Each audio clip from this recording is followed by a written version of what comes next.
Interesting day of news yesterday. We're going to manage all kinds of stuff going on.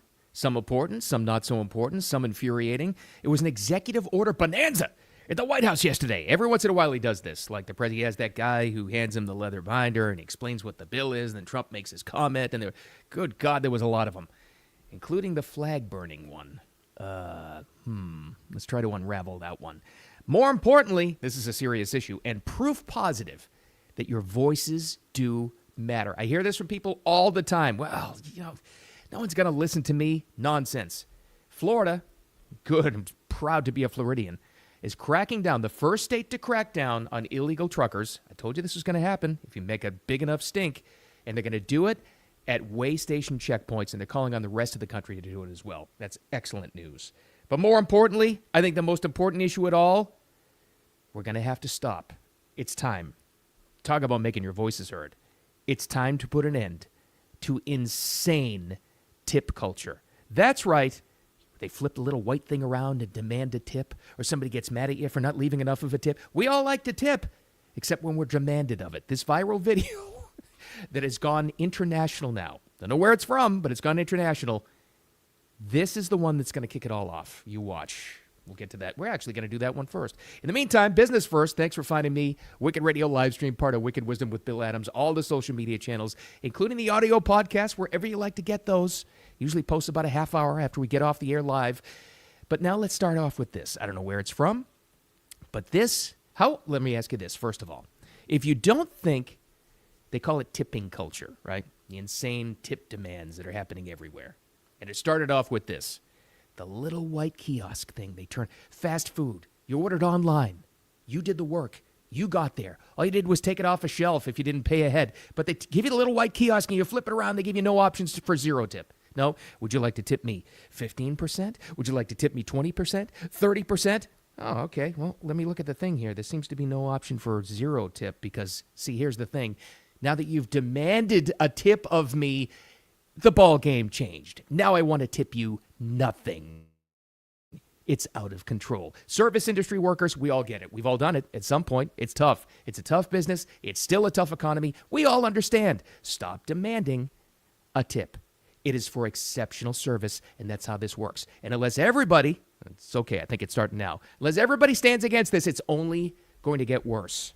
But here's the good news. The reaction has already begun. This viral video, and because it was put on, I guess it was TikTok, I have no idea. We have no idea where the house is. We have no idea who's involved.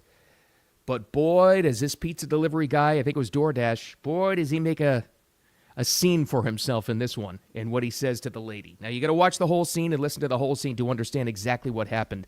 This may be the kickoff where everybody pushes back against insane tip culture. And again, I want to clarify. It doesn't mean we don't want to tip. But number one, don't ever demand how much I tip. And number two, don't tell me even that I have to. Here's the scene.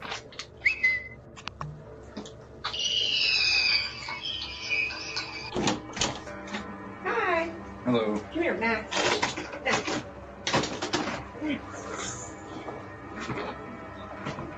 Next. Yep. There you Thank you.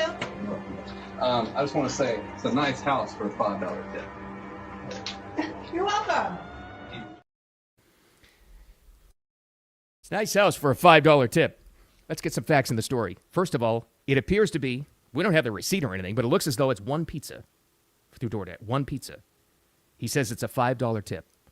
I'm going to guess it's over a 25 percentage there, right? 25% tip on a pizza delivery for a DoorDash guy. That's not enough, apparently. That's not enough. What is she supposed to do? It's supposed to be, she's supposed to give 30%, 40%, 50%. Where does it end is what I'm telling you. And by the way, if you came to my house, I've given you business. I've chosen to give your company business, however small. Doesn't matter. I've chosen to give your company business, but you've decided in, a heat of the moment kind of situation to not only insult me, but you relate it to my house somehow, if I'm the lady that I apparently worked my ass off for, but you've decided to make that an issue. Well, number one, congratulations for going viral around the world. And number two, you for saying that. And this kid would not get off my property without at least getting a piece of my mind. Now, what I put online originally yesterday was I immediately would have turned that tip into zero. But I was informed by you guys, my followers online here, that apparently through DoorDash you can't do that. It gets his tip anyway. So you can't really rescind it at all or do something like that if you were mad enough, if you were this lady. But you can do this. Oh, you can make your voices heard. Absolutely. And the lady obviously posted this, now it's worldwide. Now it's viral. One of the most viral videos yesterday as she pushed back. You can do that. You know what else you can do? You can call the company directly and figure out who this loser was that said that to you and didn't realize that he was on a Ring doorbell camera. You can absolutely make your voices heard. And I'm telling you this is going to kick it off. This is the way viral videos go. Now you're going to see a trend of people being insulted because their tip wasn't enough. And it's going to go everywhere because that's the pushback. Your voices are heard. And the guy, he'll never know. He'll never understand how famous he is. Well, people will say, dude, that was you. that was you on that video that went viral. He'll never get why he's viral, though. And he's probably never going to be anything more than a delivery guy. Not that there's anything wrong with that. But what I'm saying is, he's never going to go ahead in life because his mindset sucks. Because he's a victim. He's a professional victim. Oh, I delivered a pizza. It's only a $5 tip, but you have a nice house, so you should give me more. I say it again. F you with the attitude. And there's he gave me a piece of my mind as a homeowner. If I'm the lady, he would have heard it from me too. Trust me on this one. But the pushback is real. And unfortunately, because of this insane demand, because of all this stuff, now you're going to have the opposite effect. Now you're going to have people wanting to tip zero all the time, which also isn't right. But still, it's to ensure prompt service. That's what the acronym stands for. It's supposed to be above and beyond. Don't demand anything of me because that makes me want to give you nothing at all. Watch. Your voices are heard on this. And the reason why it's viral is because people have had enough. They look at this video, and you should see the comments, the first thing. And that clip, by the way, that I grabbed, it's everywhere. You can find it. You can find it anywhere. That was on the Daily Mail, a UK outlet. And you should see the comments on that thing. I'd say 98 to 99% in agreement with the lady. Ridiculous. All right. Let's get to some other stuff. That's the most important issue to me. But there was also an executive order bonanza yesterday at the White House. Oh, must have been dozens of them, right? And it's always the same thing. He's got that guy that staffer explained to Trump what this executive order is. He hands him the binder. Here's what it is. Trump gives his comment to the press pool, and, they laugh and they joke and all this stuff. There was some good. There was some bad. Here's a good one. Let's start off with the good. Let's be positive. Ending cashless bail. This means a bad guy or girl commits a crime in a city where it is a Marxist prosecutor, and they don't even have to post any bail. They're literally out in the street to commit more crimes, sometimes that very night. Well, that's starting to come to an end, and there'll be a legal pushback on this and everything else, but the whole concept is... As you've consistently identified, sir, cashless bail policies are a key driver of the disorder we see on city streets all over America. Catch and release system allows criminals to keep going back out onto the street and reoffending. What this executive order does, it charges your attorney general with identifying jurisdictions all over the country that have cashless bail policies, and then it withholds or revokes federal funds and grants that are flowing to those jurisdictions to ensure that we're only supporting the people who have reasonable common sense policies around crime. Wow, that guy actually got more airtime than Trump did. But you know the thing, and you know exactly what Trump is going to say on that. It's ridiculous. We can't have it. It's unbelievable. We're going to put a stop to this. Now, there will be legal challenges. It's probably going to the Supreme Court again. We shall see. But the most important thing and the takeaway is action is being taken on it. Good. Good, Trump. Good thing because it affects all of us. And you would be shocked at wherever you are in this country, this great country of ours. You would be shocked if you looked into who some of the local AGs are, some of the prosecutors, and what they allow. Many of you, many people don't even realize that they have cashless bail in the municipality where they live. Criminals conduct a crime, and they're back onto the street immediately, especially with minors. It's an epidemic of crime, and it's all by design. So that's good. Let's start to put a stop to that. Now let's get to the iffy. This is, of course, what got most attention yesterday in the news. The flag-burning executive order. What do you make of this? Lastly, sir, this is an executive order on flag burning. It charges your attorney general. Would you listen to this? This is very important. Flag burning. All over the country, they're burning flags. all over the world, they burn the American flag. And as you know, through a very sad court, I guess it was a 5-4 decision, they called it freedom of speech. But there's another reason, which is perhaps much more important. It's called death. Because what happens when you burn a flag is the area goes crazy. If you have hundreds of people, they go crazy. You could do. All right, so here's where it gets tough. Freedom of speech, freedom of expression versus what almost anybody, I know every single one of you watching or listening right now, hates the idea of burning our flag.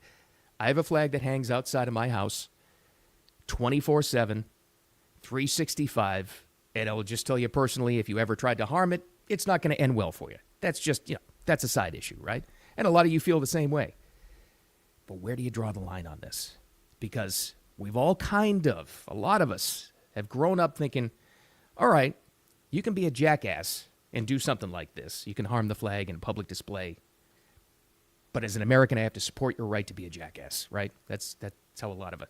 His point, though, is that usually there's a flag burning event when there's some sort of a mass disruption. He's talking about rioting, and it leads to that. But this is really interesting. And some guy named Cynical Publius on X kind of clarified this a little bit. I don't think it's going to change your mind on the executive order, but here he is talking about the executive order and actually what it does. Again, this is Cynical Publius on X. He says the actual executive order that he signed there doesn't make the mere act of burning a U.S. flag illegal.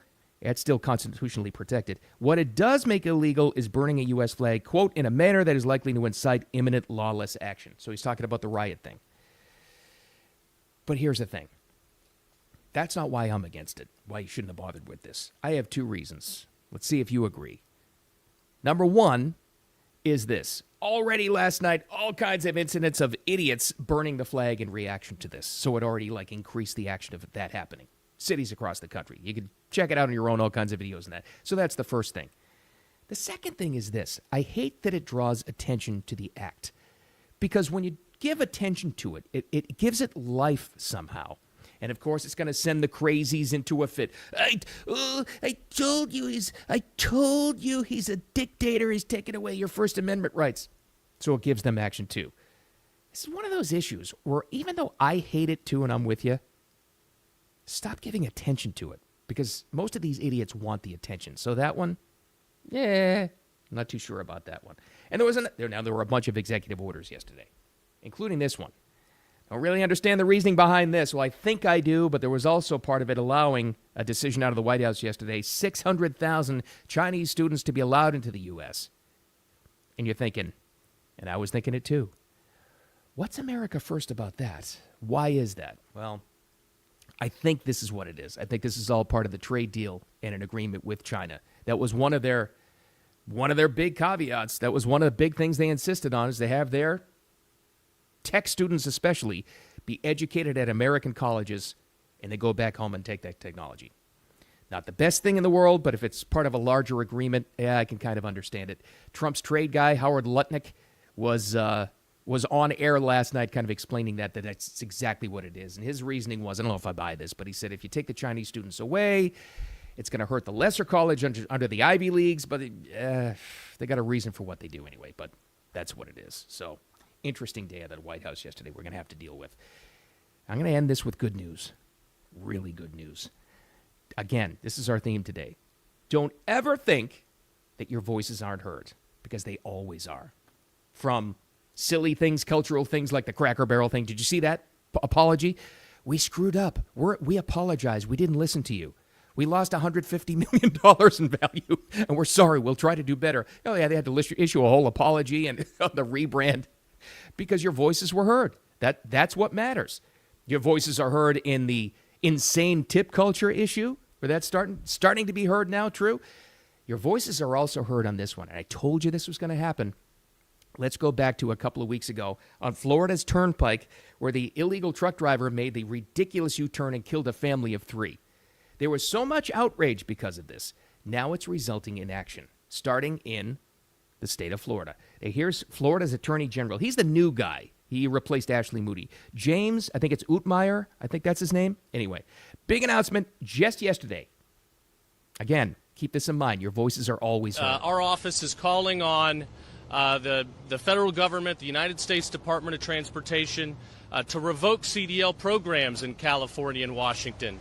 If the federal government identifies systematic abuse of these programs and allowing illegal aliens, perhaps even encouraging illegal aliens to obtain these licenses. Okay, now how did Florida Attorney General get to the point where he can make an announcement like that? And there's more to the story too. How did he get to that point? Because he knows he has the support. Of course, they always send out test balloons to see if he had public support on this. He's got the governor's support because he's called for it too.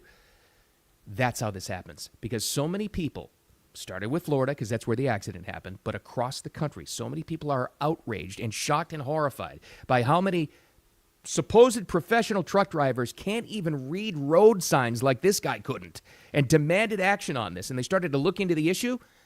It results in, and this is the first spark, it results in this, an attorney general from one of our 50 states demanding action federally. Here's the other thing Florida's doing, by the way. Happen to know this by living here. They're also making commercial trucks have to do the weigh stations. You see those on the side of turnpikes and commercial roads all the time. They have to weigh in every once in a while. Those are now immigration checkpoints to check the status of these CDL drivers, commercial driver's licenses, to make sure that they're actually legally supposed to be in the country. That's how your voices are heard. That is fantastic. I said it last week when this happened. I'm not so worried about the guy trying to get some day work, who wants to clean up backyards and is hanging out in the Home Depot hoping to get hired for the day. I'm not too worried about him. I'm worried about illegals that never should have gotten a commercial driver's license, who can't drive well at all, and who, like this guy in Florida, couldn't read the signs. That's who I want out and gone. And prosecute the companies that hire those people, because those cheap bastards are putting people's lives at line. And I'm telling you, and this is the other takeaway, until they clean this mess up nationally, and it's going to take a long time, because it was a long time getting to this point, be careful on the roads. We all grew up getting our driver's license. I remember my dad telling me this. He goes, don't worry about those tractor-trailer drivers. They're the best drivers on the road. You can always trust them. Have you noticed in the past 10, 15 years how that's not true? Those are some of the dumbest drivers I've ever seen. I think there might be a connection between the fact that they're not supposed to have licenses and they're driving long distance.